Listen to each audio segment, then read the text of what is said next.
How long gone? It is a beautiful day here in Kansas City, Missouri, Jason. I'm glad you made it safely to KTL. That's what I'm going to call it. KTL. So you've had a little bit of a travel last 48 hours, something like that. I just got back to Glendale yesterday. Last night. I had a day, let's say. I went from Chicago to LaGuardia to a parking garage to pick up a giant GMC Sierra 1500 Denali electric vehicle, then drove that an hour and 15 minutes to what my wife lovingly refers to as a cottage, which is a house and a pool that is just outside the city in Bellport. And then this morning I woke up at 4:30 and I had a car take me to the airport, and now I'm in Kansas City. Was it hard to get? Yeah, it's been. Was it hard to get a car from the cottage to the airport? Actually, using Black Lane, no. And I don't usually. Okay. I only use that in situations because, as we've discussed, and I'm sure our listeners will agree, the Uber reserve thing is fake. Oh, like where you call it ahead of time? It doesn't. It's not necessarily fake, but it is at your own risk. There's a lot of room for error, I guess, is what I'm saying. Of course, the option is real. I just mean I feel like I've had some experiences. It's not a trusted source. Exactly. I've had some experiences that were less than savory. I tried it once. With that. I tried it once on my. I told you about it, where my driver showed up a half an hour early to pick me up and was asleep, and I had to remind her that you're on the freeway and shit like that. You know. And then, you're paying $147 for somebody in a Kia, a far cry from a Escalade. These are not real problems that people have, but I got Vic, our trusty driver, on the way home. If anyone needs a Vic plug in LA, just let me know. I left my AirPod case in the back seat of the car. Text him. He's at my house in 5 minutes at the door. See, that's service, and that's try that with Uber. No way. They hold that shit ransom. Yeah, you got to tip that guy $100. It's like when I used to leave my phone in the cab because I'd be so zonked out from pills. It cost me $100 to get the guy to come back for a damn flip phone. Like what, for a BlackBerry? That shit's barely worth $100. Oh, damn, we're going way back. Yeah. Well, I'm glad you made it. I'm glad you're in the heartland of America yet again. You can't go to the bi-coastal corners of America. For some reason, you got to stay in the middle, like Jimmy. Grass. Yeah.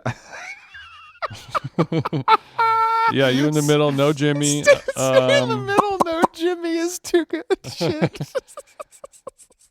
Yeah, what were we saying yesterday? Shit. Our good friend Cho was like, when you said spread, why did you say pause after that? Yeah, he tried to get you. I was like, he tried to get you caught up. He tried to get a screenshot. You know what I mean? He tried to get you saying something. Is that what you think he was doing? He was baiting me? I think he was messing with us and was going to take whatever he could get. He threw his line in the water and hoped for a bite. No, I think he genuinely didn't put it together, which I guess is that his way of not virtue signaling, but just like innocence signaling. Like, oh, my brain is just so clean and pure. He loves an innocent. Oh, I just look at cute Korean animal babigs on Instagram stories. I don't know what you guys are talking about with gay sex. I've never heard of that. Booty cheeks open. I didn't know that legs were spreadable. I thought it was just almond butter. I thought it was just my gochujang mayo was the only thing spreadable I've got. Not to turn racial. But yeah, I'm back in Glendale. It's nice to go on my morning walk with Bean, and the streets are smelled with that familiar scent, not of the cum trees, but of the 8-year-old children wearing cologne permeating my entire. You're saying you can smell these kids from you got the fifth graders and going through duty free, collecting some bottles. I mean, these are little nerdy children with the Hugo Boss vest, pulling the backpack on wheels. They are years and years and years away from their balls dropping and hitting puberty, and they are blasting the cologne. Every single one of them. That's really funny. And honestly, it makes me feel at home. It's comforting to me. It's really funny and cool. And now that I'm thinking about it, I feel like I had a polo sport at a middle school probably. Yeah, sure. But I guess that in Glendale they start a little younger. Much younger. Yeah, you got a boy becomes a man quickly here. It's a tribal mentality. That's what they say about Glendale. Famously, that's what they say. I mean, if we have any sign that you're too weak and you're not going to make it, we got to cut our losses. I don't know what they do with their unwanted here in Glendale, but You haven't found that part of the dump yet when you're taking your recycling, but you're looking for it. Your eyes open. there's a lot of good programs where we can get at-risk youth into the vape store, and they can do security there, inventory if things are looking up. It's nice. Did you see your girl Lana Del Rey on the cover of W? Cover of W, Steven Meisel. Let me pull it up right now. I know you told really me the good. name of her album, which is something that, from a Gucci Mane mixtape, right? It really is. It really feels like Atlanta golden era DJ drama mixtape. Lana Del Rey's new album is called Stove, which is somehow the most hood and the whitest thing she could call it. It's a genius move. Really. What do you think the origin of that title is? I think it's as simple as I like to cook on my stove for my husband. I think it. You think so? Yeah, I think it doesn't. I don't think it requires much more of a deep dive. It's kind of a surface level, but God, genius. you know what? How cool would it be if, when I finally write my cookbook, if it was called Stove, and it's just like, what is it about? It's like a bunch of recipes. It's for stove cookery mostly. She's taken stove. You could say oven. You could say flat top. You could say. There's a million other. Yeah, I wouldn't want you to do microwave recipes, but if it came down to it, No. Microwave. Yeah, or worse, induction burners. Oh, not induction. Come on. Sorry. Whoa. What kind of queer cookery is that? Yeah, I'm looking at the cover right now. The peak of chic, Lana Del Rey. She's looking good. There's a nice Prada dress. The baby blue is contrasting things nicely. We're getting the Prada hit on the bottom right corner. It could be a Prada special. Who knows? And she's kind of looking at the camera directly into your soul a little bit. She's got that one. It's not a lazy eye, but it's not wonkalicious, and I'm okay with it. I love it. Great cover. It looks. I really like it. And Stunning. I'm not a huge Lana head, but I do love her position in the zeitgeist and pop culture. I think she's an important figure. I just don't ever listen to the music. I like her position too. You feel me? Don't listen to me. I'm just a dog trying to get a bone. Okay, yeah, looks good. I like the album Stove. Hopefully, we'll be able to get Lana finally on this podcast. Oh, that's definitely not going to happen. But Why not? She don't do shit like this, bro. She don't slum it like this. She ain't even done Marin. She ain't going on Smartless. She ain't going on Amy Poehler's podcast. She don't have to. She don't play those games. Chris, she is a slum stress. Most of her moves are slum. Yeah, but they're fake slum, not actual slum. Married. They're performative slum is going to 7-Eleven. Are you calling her Are you calling her yes vows of marriage performative? Yes, 100%. I think not no. performative, but I think it's like we've talked about this before. It's like a Bowie. She's in a phase. She's playing a character. And that character will change. We've seen it happen a few times. Okay. I don't think she's not in love. I just think it plays into the whole thing. Just so she's gonna drop him for the next album cycle. This is her Swampy Stardust. I think it's just that gonna the be most for a 3-run cycle, I think the most she'll do 3-year cycle is a bar stool. I could see her doing a bar stool or like a Theo Vaughn. If she's really gonna play the character, if she's really gonna lean in, bar stool, Theo Vaughn. Max. I'd like to hold out a little hope that there's an off chance that if she even does know what a podcast is or would ever listen to them, I think there's a 7 to 15% chance she likes us and would do it. I don't think she's ever heard of How Long Gone or is aware of it at all, but I will still give it a 7% chance. Even though the amount of times we've been surprised by a VIP artist in the world who reveals to be a listener of the show, that's happened enough times where I would say there's a chance. But you're still pessimistic, which is something we should. I think I'm rightfully pessimistic based on her output and how I'm not saying it's because of her level of fame or whatever. I'm saying that her disinterest in all things like this is leading me to this Okay. decision. This isn't. So you're saying she'll sooner do a Blackbird spy plane report than a conversation with us. Yeah, I would say that. But unless there a right wing Blackbird spy plane? Is there like does Tucker Carlson have a Substack? I think it's us. Okay, got it. We were sharing the little article yesterday. We got to talk a little bit of mess.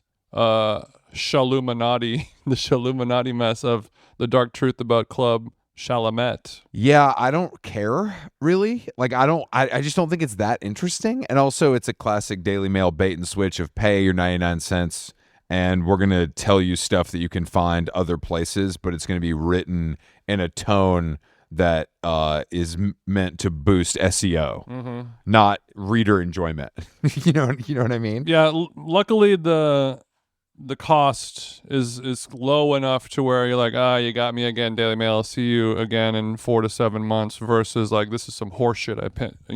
99 cents is fine. Oh, don't worry. There are plenty of real stands on Twitter that had screenshot the whole thing. Thank God. In case you didn't know how to use archive.is. Yeah. But I think it's kind of just sad. if I'm being honest with you, like I think it's just like pathetic stand-em when you're an adult feels worse, even though it's funny. I guess I didn't. She kind of looks like Gail, like Oprah's Gail. She does look similar to Gail, yeah. And she's like 58, something like that. Yeah. It is odd for her to choose talking about and posting photos of this young, boyish man, to make that your life's work. It doesn't feel sexual at all to me, which is even more weird. You got to worry about those ones the most because they're hiding something. No, exactly. She wants to like smell his socks. She doesn't need to. And that's not sexual. It's not sexual at all until he's safely secured in the dungeon, and then exactly. Then things take a turn. Before we talk to our guest, we should also congratulate tennis player, Nike athlete Carlos Alcaraz on finally getting a good haircut. Yes. Make some noise for Carlito. He looks great. The shaved head is what we've been calling for on How Long Gone for years. I predict now that his head is cleanly shaven, he's going all the way, Jason. He's taking it this year. Mm-hmm. That's my prediction, and I'm willing to hit DraftKings. Yeah, I mean, a brave choice for selecting the number 2 tennis player in the world to win the U.S. Open, who's won many, many slams already. Hey, man. It's an offshoot. The odds of that happening are what, 1-1? 1-1, but still, I'm putting my neck out there, okay? And I don't want to. No, but you're right. He's got a sleek battle style haircut, also the beard trim. He looks. It's because he's smashing 70% less. It's because he's smashing Neanderthal. He's smashing that British baddie, and he knows he's got to get his look right, or she'll leave him. Who's the British baddie? You got to look clean then, nah? Emma, what's her name? Emma, Emma Raducanu. I can't say her name. I can't say her name. Is he really tapping? That's what the rumor. I mean, tennis love is just so kind of dorky and innocent. God, they can only date each other because no one understands them. Mm-hmm. You know what I mean? It's okay. That kind of thing. All right. We got some guests today. Soulwax, legendary. My favorite Belgians are a duo of brothers. They hail from the beautiful town of Ghent, Jason, a place that I have not visited. I'm sure you haven't either. They are also known as Too Many DJs. I'm sure Jason has crossed paths with them many, many times over the years. Actually, no, not really. But, really similar circles. Okay. All right. Well, I'm looking forward to talking to them. I think it's going to be a nice one. They've been around for a very long time. Oh, yeah. Legends in the game. Great guys. An honor to speak with them. So, and they have a new album coming out in October, I believe. So let's give them a jingle. I have to say, this is one of the sexiest backgrounds I've ever seen, and we've been doing this podcast for a long time. Oh, okay. Sorry. This is really how it is here. Don't apologize for being sexy, okay? Okay, for the people at home who can't see, the laptop was spun around, and the famous picture of like Karl Lagerfeld's library, think that, but records only. So can you guys read or no? By the way, this is we got ourselves a reader. It's a great start. Well, podcast.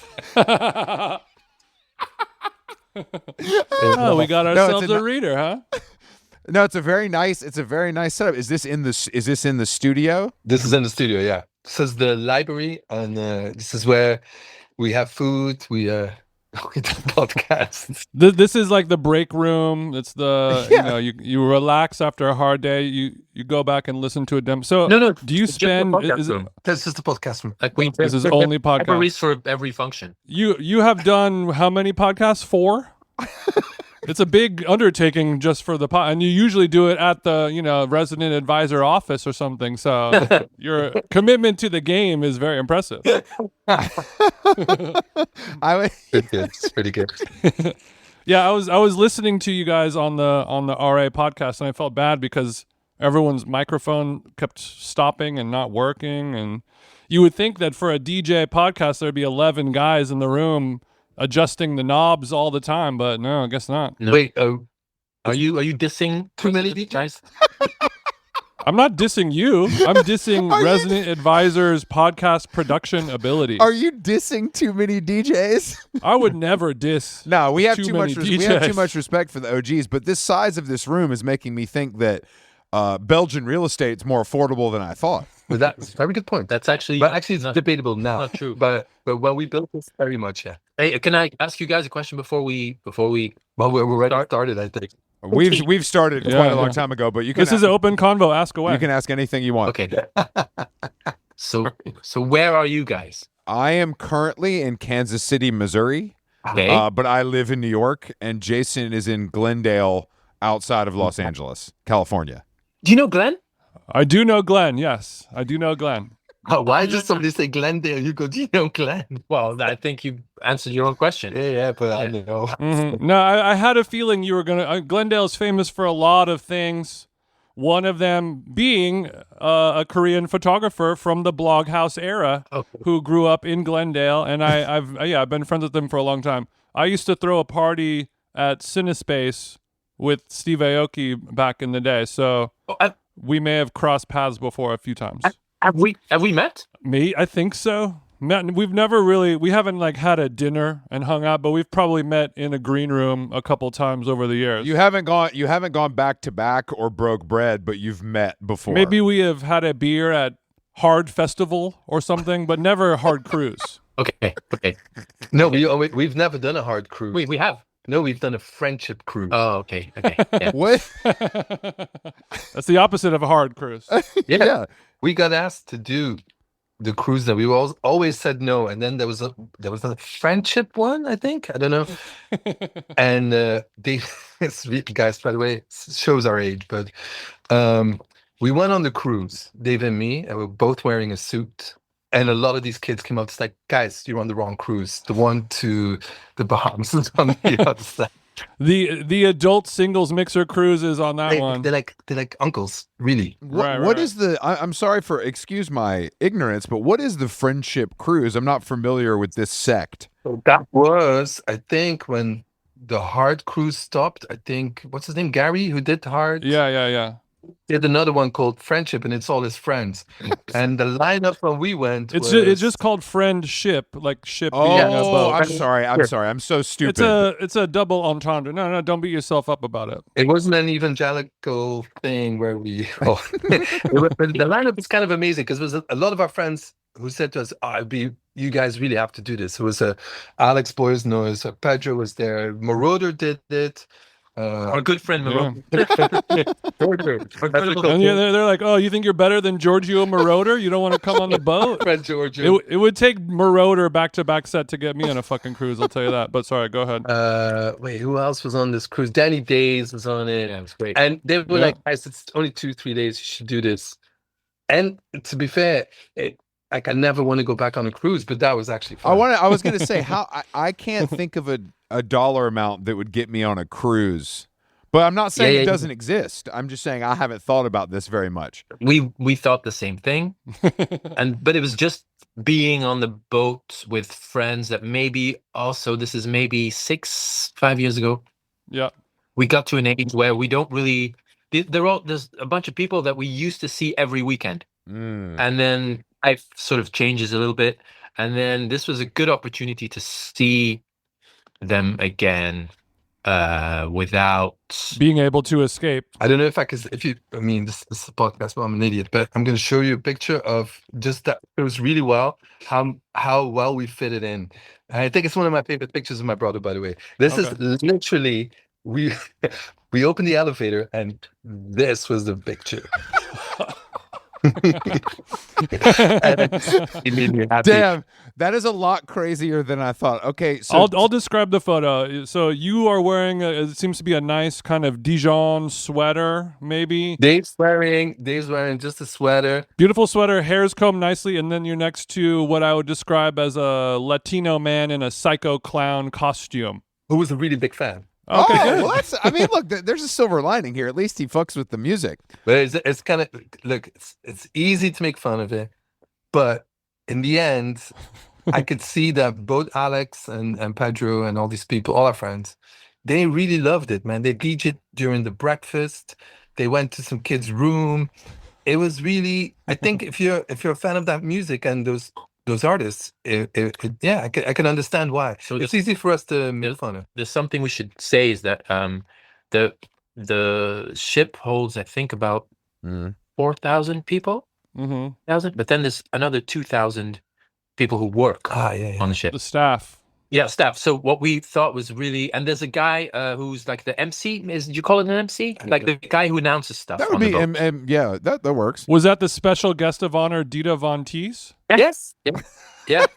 Well, is that at every Heartfest thing or? No. I happened to pull up the flyer, the lineup of the Friendship Maiden Voyage, December 2018.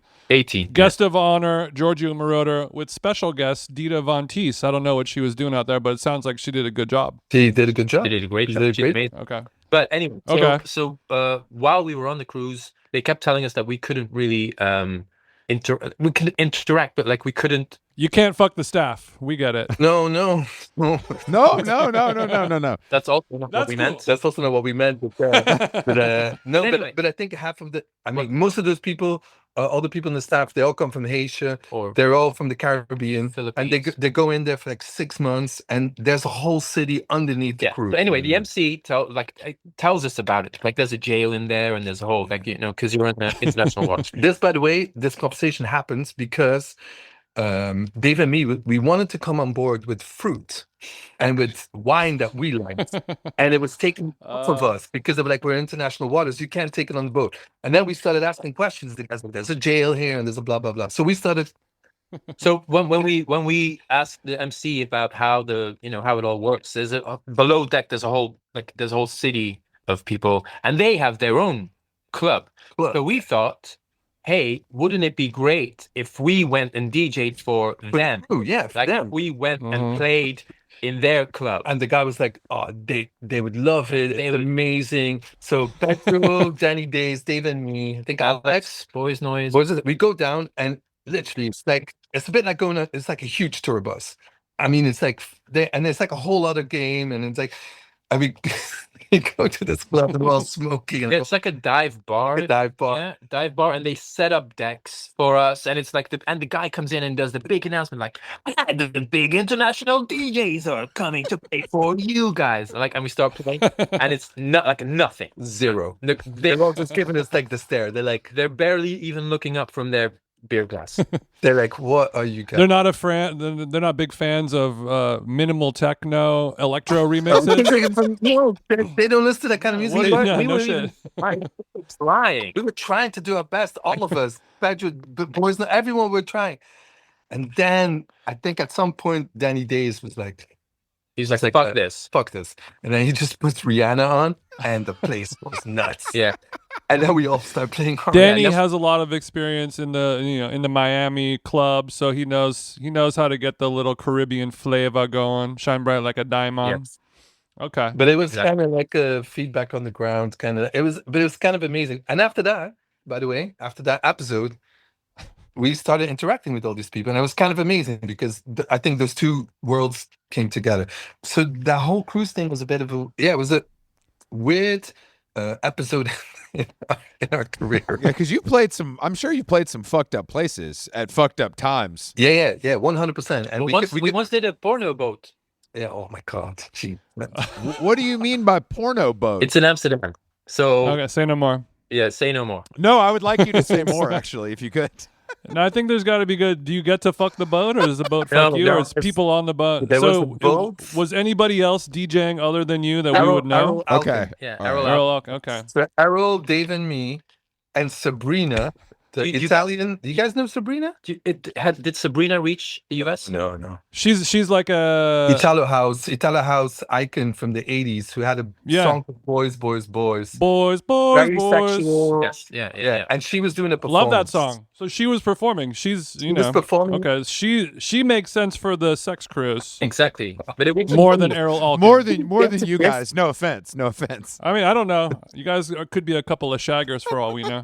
a couple. But yeah, Sabrina's a great boys. Love that. And Hot Girl, I think. Yeah, and What a tune. and Sorry, just go ahead. just go so ahead. you know, this is about 20 years after the hit.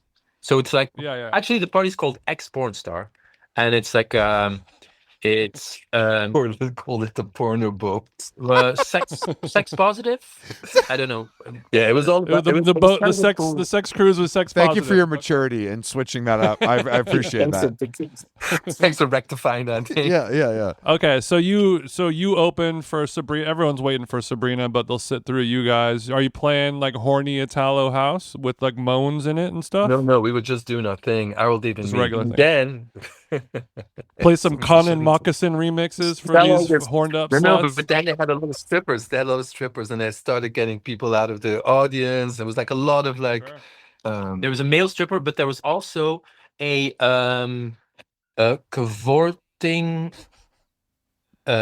penis doll, like a guy who was like in a penis doll and like on the dancing to the music. This is like we were like. So you're saying there was a man. You're saying there's a man dressed as a penis, and he was dancing to your music. But how long is this podcast? 1 hour. We have a full hour, and this is exactly what we want As to talk long as about. you need it to be, Daddy. Okay, so yeah. Are you when you're at were you able to bring in your own wines from your home cellar for this particular party? No. But I'll tell you what the thing is. I think both Errol, Dave, and me, we were DJing, and the male strippers were in front of us dancing and asking women to come on stage, and they would do their act. But we were facing them, not the audience. So we saw everything that happened. I think Errol, Dave, and me being three indie kids, that wasn't really our world. So we were like, oh, what is going on? You were scandalized by these sex acts being performed while you were trying to bless the crowd with some of your music. You can put it so much better than I. It sounds like a real. I feel like you kind of knew what you were signing up for. Yeah, but you have such a collection of vinyl, and your interests go all over the place. You'll DJ a Motorhead record or whatever. Boats only. So when you were pulling vinyl for the sex cruise, it's been a long time, but we getting Prince. Like, what are we doing? I don't remember. It's 2002. 2002. So I think I don't think the guys who organized it. It wasn't like a cheesy kind of thing. It was more. It was cool. It was kind of a cool. Yeah, it was with the wink of an eye. Yeah. So we were just doing whatever we were doing, but it was also with our music not really the soundtrack for a sex cruise or porn. So we were playing. Hey, don't limit. Depends on what kind of drugs they're using. Depends on what kind of drugs. I know we were playing the Rapture and all this kind of stuff. The Rapture famously gets my penis the opposite of erect. Fun to dance to. Love them. It's good, but I was talking about House of Jealous Lovers 2 days ago, and I was sending it to a friend, being like, "Do you remember how good this is?" And then I went down a DFA hole and felt like I'd done cocaine. And it was 2 p.m. on a Saturday. That made me do cocaine. It was good. Overall, it was good.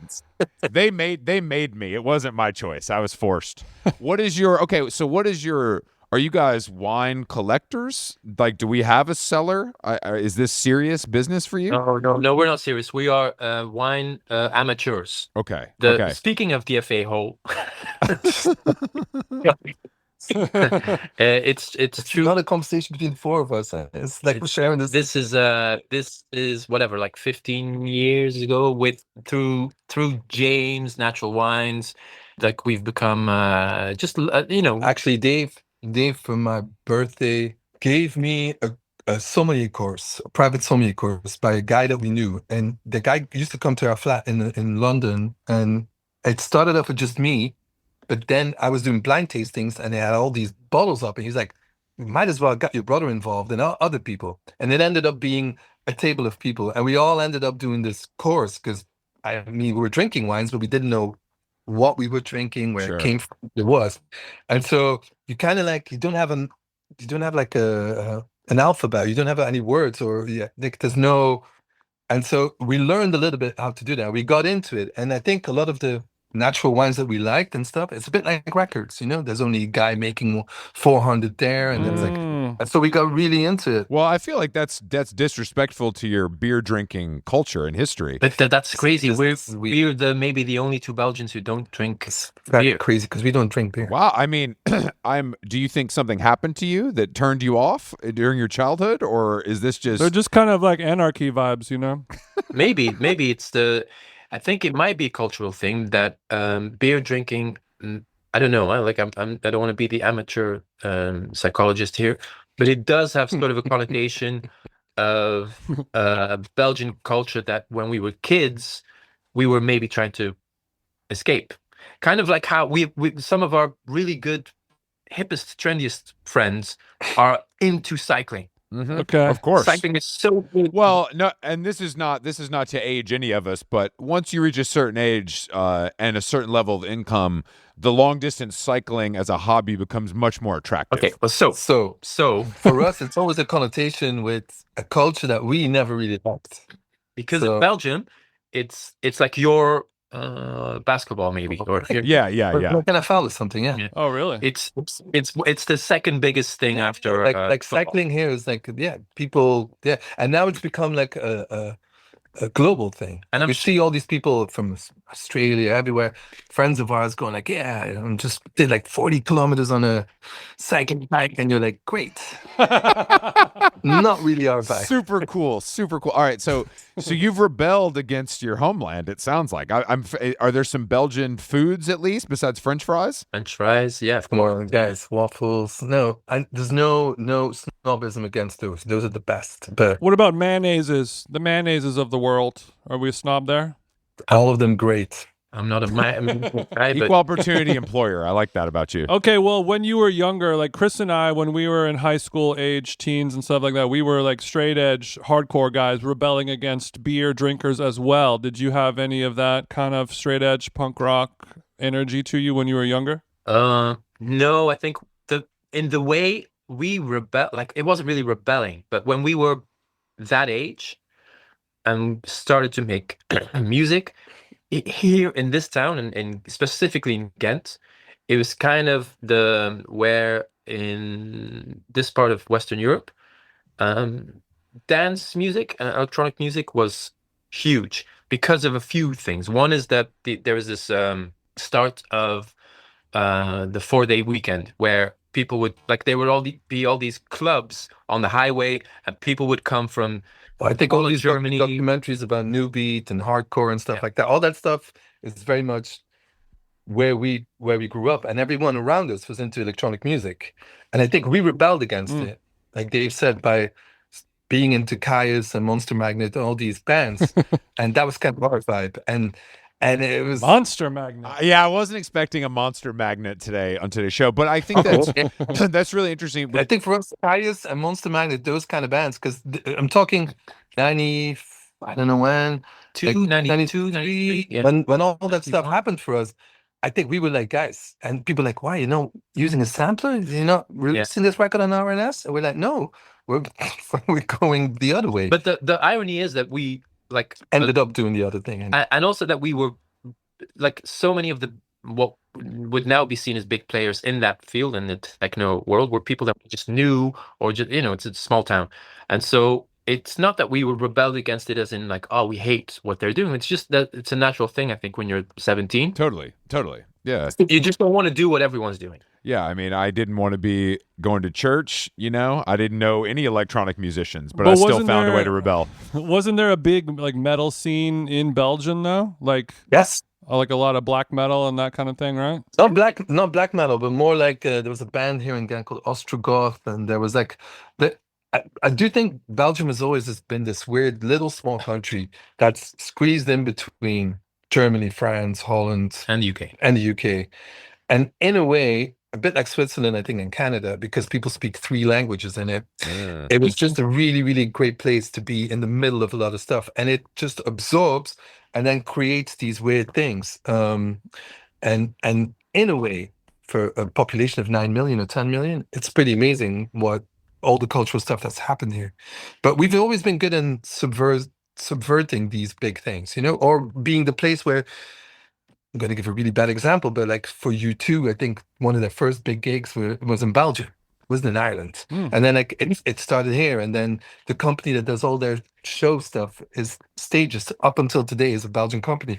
It's always been sort of hidden in, it's been the first place for people to go to, or like, I mean, yeah. fashion wise, Sounds like the Glendale of Europe, I will say. Sorry for interrupting you, Chris. I mean, fashion wise is what I think of first and foremost. 100%. But I mean, yeah. it's a lot of. You're right, though. It's a lot of output for such a small place. Insane. In a way, if you look at it, you're like, this doesn't make sense. But it's also because you go 40 minutes to the left, 40 minutes to the right, 40 minutes to the back. You're in another country, another culture, another language. And you would pick up on all those things when you go. That's amazing. Not go to school alone, but if you put TV on or radio, it's easy to hear another language or to hear another sound or to see that there's another culture going on. Or like hardcore, you could tell that people were coming from the northern part of France. That was a specific scene, but there was also psychobilly scene. There was also there was like a lot of stuff happening, and they would be all around you. You could easily go into it and be like, like this. And a lot of those genres submerged into some more popular, like techno or like stuff like that. Was that too serious? No. I've always wanted to go to Belgium. I'm envious. Yeah, I've I'm always envious. wanted to visit Belgium because I haven't been there, and I just find, I don't know, I've just, it feels nice and like an easy place to visit. But did you guys ever leave? Have you ever left, or have you lived there your whole lives? Oh no, up until the pandemic, we lived in London, but it's also so easy. Like I was saying, like you the commute from here to London is door to door. It would have been like 2 hours and 20 minutes if you go to World, get on a Eurostar. So it's in the middle of everything. That's why I was going to go, is because you could take the Eurostar. That was my whole thing. I was like, where should I go where I can take the Eurostar from London or Paris that's that close, and I haven't been. That was part of my thinking. That's like me. I can get to Coachella from my house in that amount of time. The culture just gets worse. Wait, there's a Eurostar? There's a Eurostar from Glendale to Coachella. It's my Euro car, actually. You can take a train there or a helicopter. Yeah, you've probably taken a helicopter. We have to take cars. Well, speaking of fashion, guys, I know you've done a lot of music curation for fashion shows for Dries and some other ones. I was just watching a video where you, it looked like you had Smashing Pumpkins tonight, and you were adding like some 16th hi-hats on it, and it sounded like a really fun thing to create when you're in the business of creating serious dance music and then thoughtful remixes for cool people. Is it like a weird playground to do the fashion stuff, or like just do some dumb, crazy, weird shit? So specifically with those, the ones that like we worked with other people, but specifically the ones that we've done for Dries, most of them, what was amazing is that we, I don't know if you know, but like generally fashion soundtracks, they used to tend to have like 4 or 5 songs badly mixed into each other, and it'd be always a bit like but with Dries, what was really cool is that he'd be open to us saying, hey, why don't we just take one song and build the whole thing around it and make that into a 12-13 minute thing, and then we would go and ask the artist or the label for stems, and then we would build completely new versions. And we did that with Smashing Pumpkins, but we did it with Bowie, Roxy Music, with the Sade one, which was really weird. We did some really good. Hold on, y'all are telling me that all these motherfuckers gave you the stems just because you asked? Yeah. Okay, big dick swinging. Do you have to pay? Do you have to pay Sade to get the Sade stems? We didn't have to pay, but they have They to. did. You're like, somebody did something. Somebody might have. That's not our I responsibility. mean, somebody agreed to a dollar amount where that would be okay, and we all amicably got there. I think in a lot of cases here, it was down to either being Dave and me doing it for them, which was good, and also the fact that it was Dries.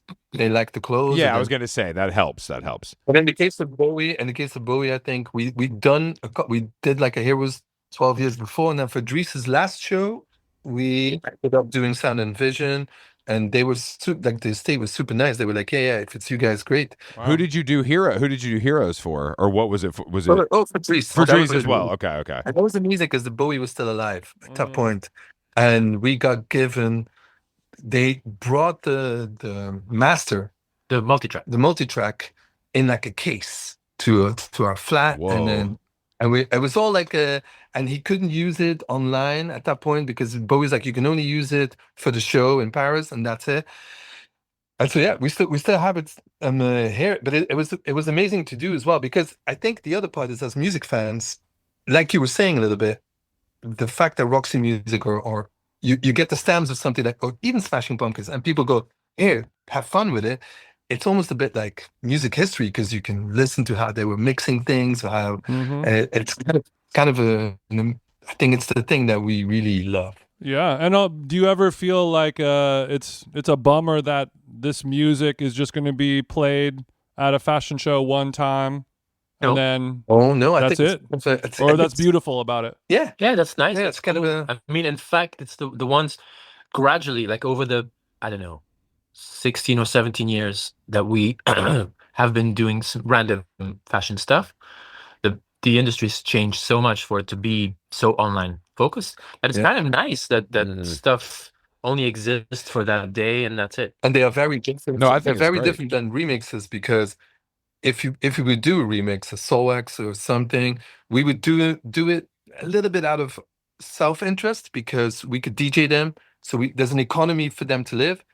You want people to dance to it or to react to it, and I think what was cool about those things in fashion was they weren't made for people to dance, but it was as a soundtrack to an image, to a culture, and that was really exciting to do, because it came from a different point of view.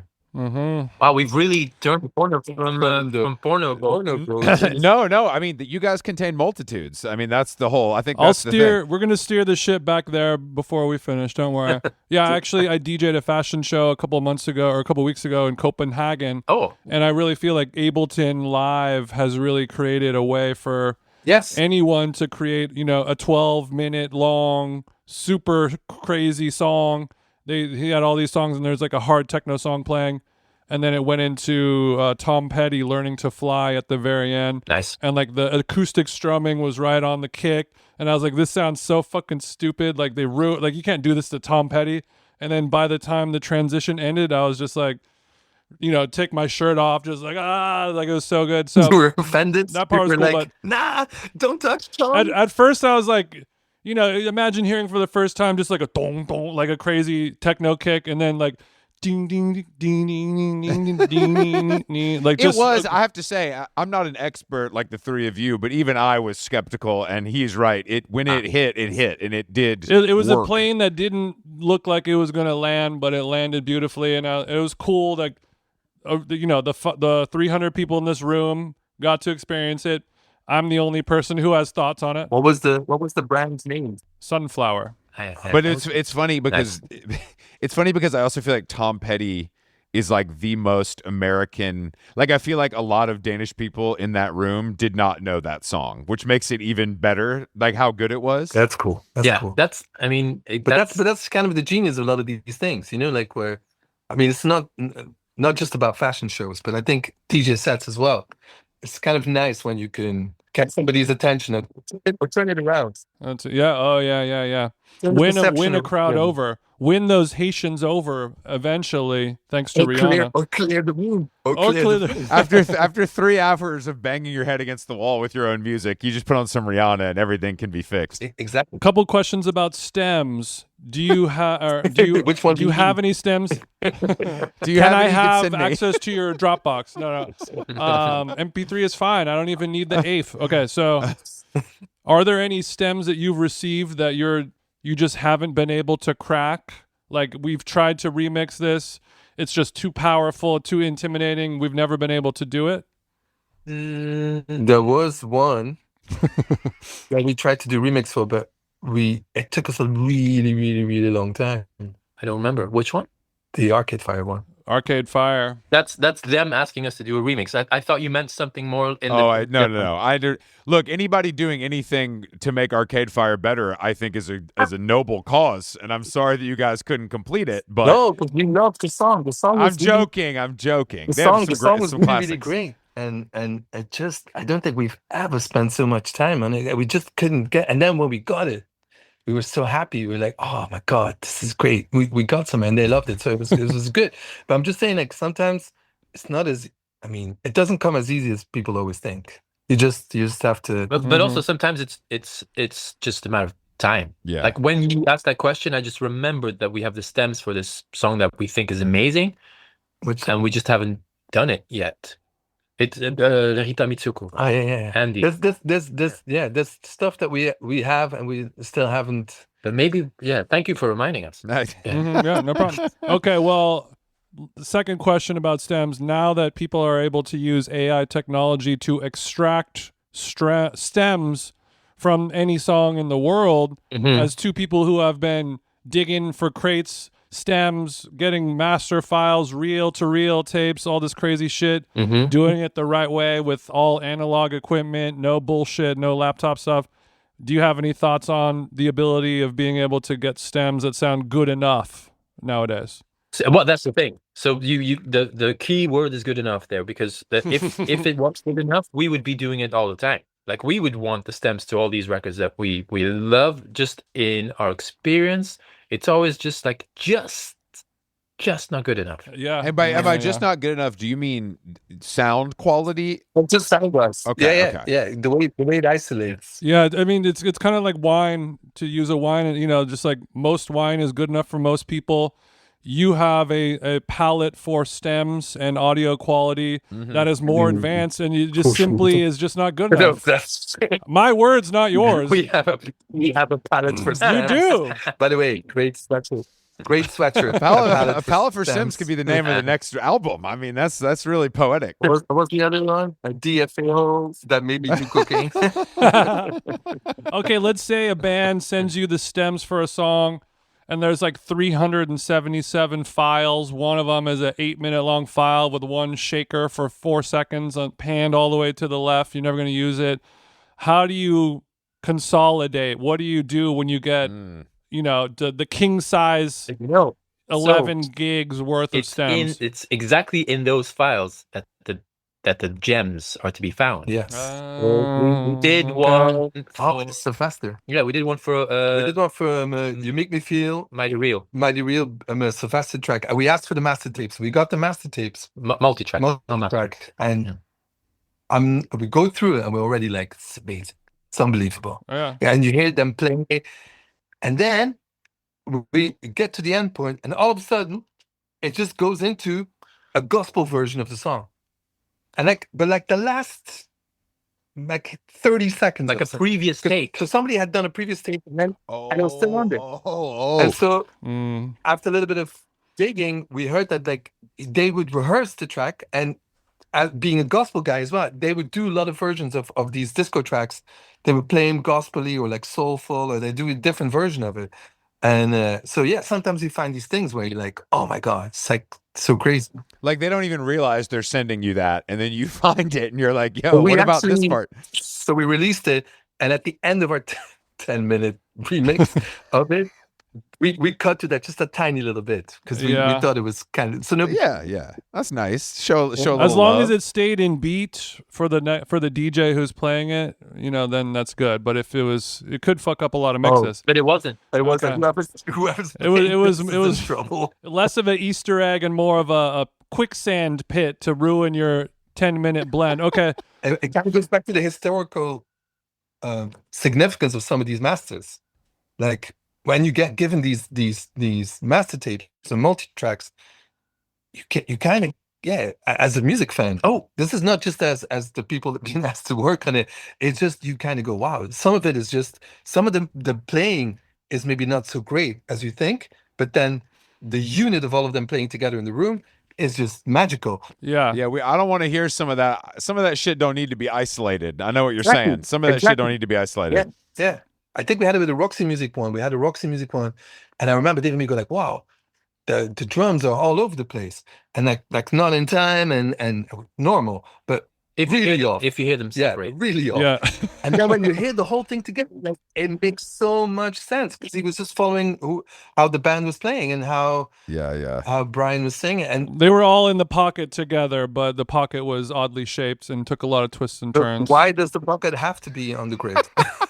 Why does the By the way, pocket have another- to be another big shaped? special. The pocket shouldn't be on the grid. Whenever I play like the song "You Make Me Feel" by Sylvester, like if I got the stems and I played all the parts to it, I would say like what can I do to improve? This is already a perfect song.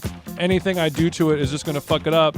And then when you hear the 30 seconds of the gospel take, you're like, oh, thank God, I finally have my unique way to put out a song where I don't feel like I'm ruining something. Correct. You know? Correct. And then we also found the solo. Not that you guys would ever ruin it. I'm sure it was, did a great job, but it's an intimidating song. Yeah. I mean, usually to tackle. So that's kind of the rule for us is like if we don't hear that we can do something with it, then then we don't we tend to say no. we get asked a lot to do things, and I think most of the time we say no, not because we don't like them, but just because we were like, it's good. But you still said yes to Arcade Fire, huh?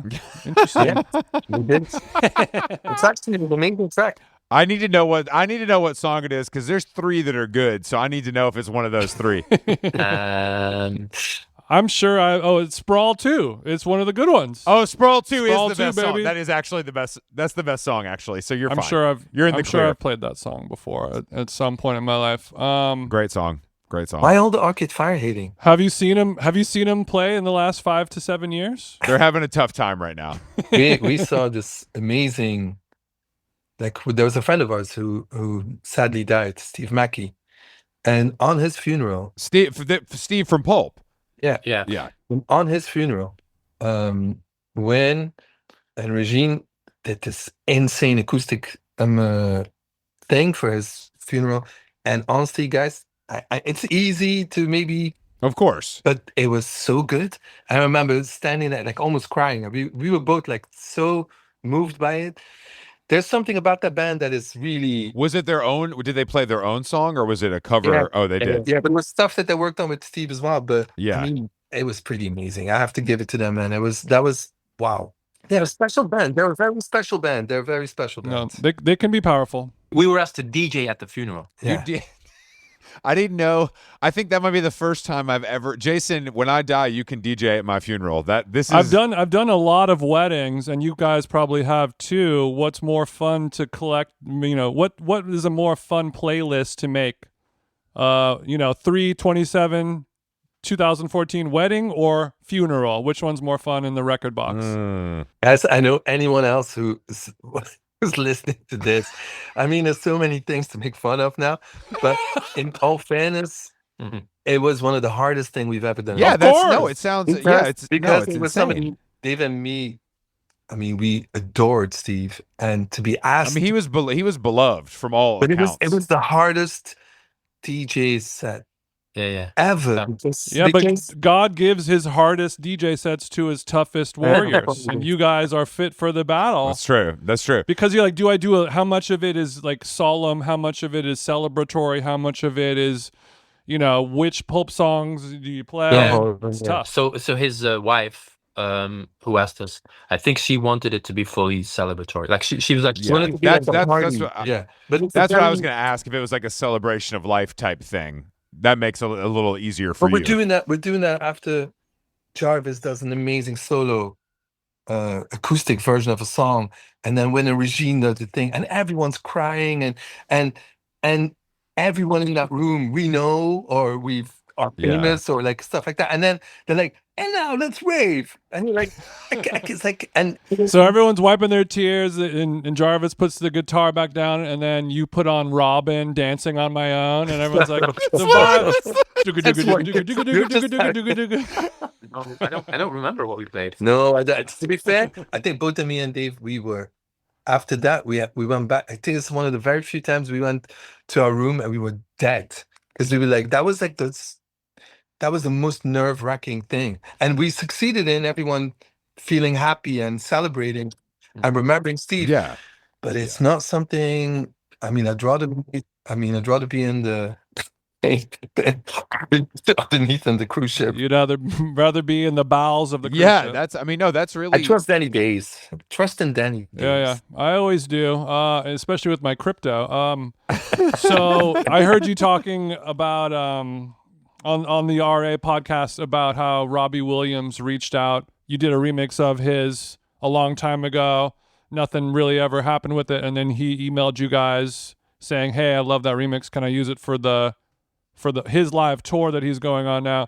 Have you watched Well, his? actually, Oh, sorry. Go ahead. he didn't say that it was for his live tour. He just like, can I get the stems? Oh, And we were like, yeah, fine. If All there you it goes. motherfuckers do is send stems back and forth to people. This job doesn't sound that hard to me. So, good research. you're just you're a Good STEM research. agent. Yeah, we Okay, need so stem he's agents. like, "Hey, can you send me this song of mine? It's really dope." And you're like, "Yeah, of course." Yeah, and then he did. I don't know if we're allowed to say, but like he sent us back something he did with it. Oh, see, Which is I really didn't cool. say that in the interview because I was like, maybe we shouldn't say that. to Yeah, people. I don't know. Too late now, guys. You're saying to me that he took your version of his song and did something to it. I'm Yeah, I'm and having it's- a hard time following the. and it's pretty amazing. Did he add vocals to it, or is it like, what if we Yeah. made Yes. it dubstep? Okay, so he didn't mess with the It music. was like he just made a whole new He song. made a whole new song on our remix of Oh. his song, And it's good. and it's actually pretty Yeah, amazing. cool. Yeah, That's awesome. That's Yeah. cool. I know, I would not have I expected know. That's that. why outcome. David was saying like it wasn't we weren't. I think he's amazing because we were like, Yeah. wow, and also his email. Oh, I'm sure. But His email was amazing. The way it was written, it was like, He's a legend. this is Robbie Williams. It's like Robbie Williams at gmail.com, and then the subject is "This is Robbie Williams." You're like, yeah, I got it. Chief. Robbie420 at It AOL. was another thing, but it was like, this is Robbie Williams. And I remember it go like, when I saw it, I was like, no, it's not. Mm-hmm. And then you're like, oh, it is. Oh, it is, and he wants his own song that's back. funny, right? Exactly. And Yeah. here you go, guys. I made it better for you. I would have But made it's him nice that he- send a photo with today's newspaper to prove that it's really Robbie Williams. But have you guys seen his monkey movie on a flight? Not yet. No, not yet. Not Yeah, yet. is No, it good? no. Everybody says it's quite good in my life. Okay. Everyone has told me that yes, it looks insane and it feels insane, but it's actually very good. Okay. Yeah, Yeah. it is. Yeah, if We're you see it on a behind. flight, We're it's behind good. with a lot of stuff. So, I mean, I know that you're too close to Robbie. It's probably weird. You have to get in the right headspace to finally watch it. Yeah. But he's such a showman and such an entertainer. He sacrifices his whole life and body and mind for everyone else, and it's beautiful to see. And I understand why he made himself a monkey, but it is weird to watch. I like his whole thing. I like his whole attitude now. I like his I just got fucking veneers. I just did Ozempic. I don't give a fuck. I'm not the coolest guy in the world, but I'm I'm gonna sing for my supper. I'm rich as fuck. I see, but I'm not sure about the coolest guy. My words. Well, Dave and me do two podcasts, and all we do is talk about Robbie Williams, which is kind of weird. I mean, he's having a moment. You know, he is having a when did we play Pink Pop as a band, the Soulwax? Ooh, maybe 98 or 99. Okay, so 1998, 90, we play at Soulwax, the band, in a Dutch festival. We're playing the main stage in the afternoon, and he was on after us, but he just broken big with his record. And Dave and me were always wearing these vintage suits. And we walk off stage, and he clocks us and comes to us. I have no idea who he is, and he stopped us, and he's like, guys, I'm something like I loved what you were doing, and he takes out a business card and gives it to us, and I remember taking the business card, putting it in my jacket, and just go to the backstage. And then when I took it out, it said, "This is to certify I really met Robbie Williams." But this was 1998. But this is 1998, so this is before all of this. So that's why he's a legend. I mean- That's why he's a legend. you're like, he's not cool, but I remember from that moment on, go, oh, this guy's having a lot of fun. Oh yeah, he's definitely having a lot of fun. I mean, I think that it's just such an interesting. I was just reading a Bob Lefsett's email about Oasis in America, and Robbie Williams is very similar. Like, it just never really happened. Yeah. Like it did on some small level. Like there's definitely, But it never but did. not like But then for cultural. Europe, it did. Yeah, but everywhere in here, Europe. Oh yeah. Now that I know you guys will remix anything, I think I'm going to send you the stems of our theme song. So because we need, it's a Brooks and Dunn song, so it's country, but we did. Jason found a karaoke version to use rights free. But if you want no pressure, but if you want the stems, Okay. I'm sure we could dig them up for you. Just if you want the stems, And I will keep it all kind of analog. No, modular only. If you don't if mind. you wouldn't mind, no samples. What do you mean? You're gonna send them by post? Yeah, we're gonna send. Yeah, exactly. We're gonna send them USPS, tariffs or no tariffs. I'll send you the karaoke file via the post. What no is problem. so? This studio, have you had this building for a long time? Where you are? 2015. Okay, but it feels like a place that you can't really move at this point. No. There's too much shit in there. And too many people, too many things. There's When you say move, you mean move away from it or move? I'm saying this feels like this is the end. This is it. This is where you're going to work for the rest of your days because you've spent so much time and money. You're gonna die in this podcast studio / record vault. exactly. You don't have another move in you. Even though other people will move the records for you at this point in your life. Yeah, I know you're just showing up in your 911 and the movers are doing everything, but it's still a lot of stuff. It's still a lot. It of is. stuff. It's way too. And listen, this is not the only room. Oh. Well, do you have a separate storage area for gear that you don't use? Oh my God, how do you know? Many off-site though. I'm saying off-site, like okay, Yes, sure. yes, Okay, we do. Yeah. And the offsite room is next level. And it's twice the size of this building. And it's twice the building. Okay. Are there people in your life, maybe a spouse or a family member, who have said, it's time for an intervention? Maybe, we can get rid of some of this stuff, and you drag your heels? But because we've kind of carefully curated whatever's in here, no one says that. That's because we have the privilege of having the warehouse. I see. Where all the stuff is. You're like, my wife doesn't have to look at all my synthesizers when she comes by the studio. That we keep that separate. Yeah, no. I see what you mean. Okay, that's smart. So you're investing in your future by investing in this off-site storage. It was facility. never the investment. I mean, I don't know who comes up with this, but this is just hoarding. Let's just call it spade a spade. Thank you. I mean, I'm just listen. We can justify it to accountants and to your spouse and to everyone, but it's just too much stuff. No? If you have any tips, I recently just moved and I was going through this with my spouse and she didn't understand why a 42-year-old man had a box of stickers that he couldn't let go of, or 1,000 matchbooks that I just couldn't part ways with. And you guys probably have 1,000 cables where the plug is very unique. It's a brain worm. Actually, we also have a box with a lot of stickers. See, I'm telling you, because we're real heads, because we know we're. And some of these stickers are fucking sick though, and our wives don't You don't understand it. how that. I was trying to say, but the stickers are cool, and she just didn't. She wasn't getting it. She just wasn't getting it. I was on the friendship cruise, and all I got was the sticker. I mean, exactly. I'm glad that you guys are dealing. No, but I some understand, of your stuff. but it is true. It is true. I think Dave is right. I think we curated it really well. It takes also enough storage with a lot of stuff where you're like, guys, why? So how many people are on a daily basis, if you guys are coming to work, how many people are milling around? You got engineers and assistants and the whole thing? So on a normal day, like minimum 4. Sometimes with us included, yeah. with us. So it's minimum 4 people. But it depends on what project we're working on. And also the building is a label called DB, and we release stuff. And so there are a lot of artists come in. We do a lot of stuff. But if we do like Greece, we do it here as well. And then people come here. And there's always people I don't think when we made the building, we have a really small kitchen.